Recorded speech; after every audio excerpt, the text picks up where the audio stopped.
दर्शकों, महाराष्ट्र विधानसभा चुनाव का बिगुल अब जल्द ही बजने वाला है। ऐसे में सभी पार्टियां पहले ही अपनी अपनी राजनीति चमकाने में व्यस्त है।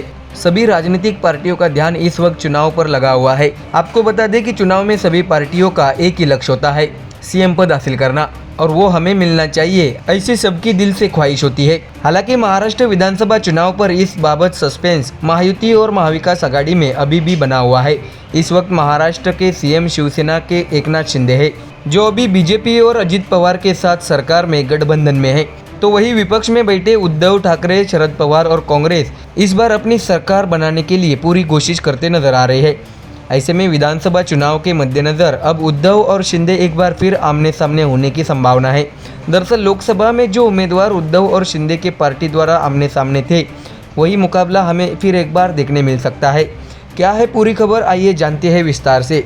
आपको बता दें कि 2024 के लोकसभा चुनाव में मुंबई उत्तर पश्चिम सीट काफ़ी सुर्खियों में रही। T20 मैच की तरह आखिरी कुछ वोटों में हार जीत का फैसला हुआ और मुख्यमंत्री एकनाथ शिंदे के नेतृत्व वाली शिवसेना के उम्मीदवार रविंद्र वायकर ने उद्धव ठाकरे की शिवसेना के उम्मीदवार अमोल कीर्तिकर को हरा दिया। चौंकाने वाली बात यह थी कि दोनों प्रत्याशियों के बीच महज 48 वोटों का अंतर था। इसके अलावा अमोल कीर्तिकर ने रविंद्र वायकर की जीत को बॉम्बे हाईकोर्ट में चुनौती भी दी थी। लेकिन अब विधानसभा चुनाव के मौके पर इन दोनों नेताओं का एक बार फिर आमना सामना होने की संभावना है। नवनिर्वाचित सांसद रविंद्र वायकर 2019 में मुंबई के जोगेश्वरी पूर्व निर्वाचन क्षेत्र से शिवसेना से जीते थे। तो वही 2024 के लोकसभा चुनाव के दौरान वह उद्धव ठाकरे का साथ छोड़कर मुख्यमंत्री शिंदे के साथ चले गए और बाद में उत्तर पश्चिम मुंबई से चुनाव भी लड़ा। ऐसे में अब चर्चा है कि मुख्यमंत्री एकनाथ शिंदे रविंद्र वायकर की पत्नी मनीषा वायकर को जोगेश्वरी पूर्व सीट से उम्मीदवार बनाने के मूड में है।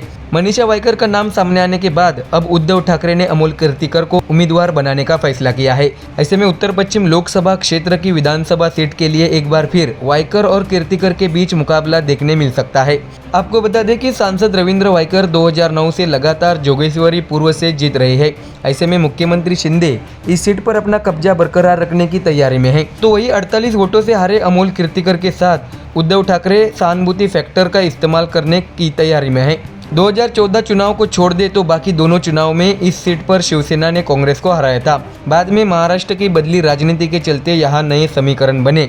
ऐसे में अब शिवसेना के दोनों गुटों द्वारा इन दोनों नेताओं की उम्मीदवारी लगभग तय मानी जा रही है। ऐसे में अब देखना होगा कि क्या लोकसभा चुनाव में असफल रहे अमोल कीर्तिकर विधानसभा चुनाव में वायकर को कड़ी चुनौती देंगे। इस पर सभी का ध्यान बना रहेगा। Bureau report MDR news.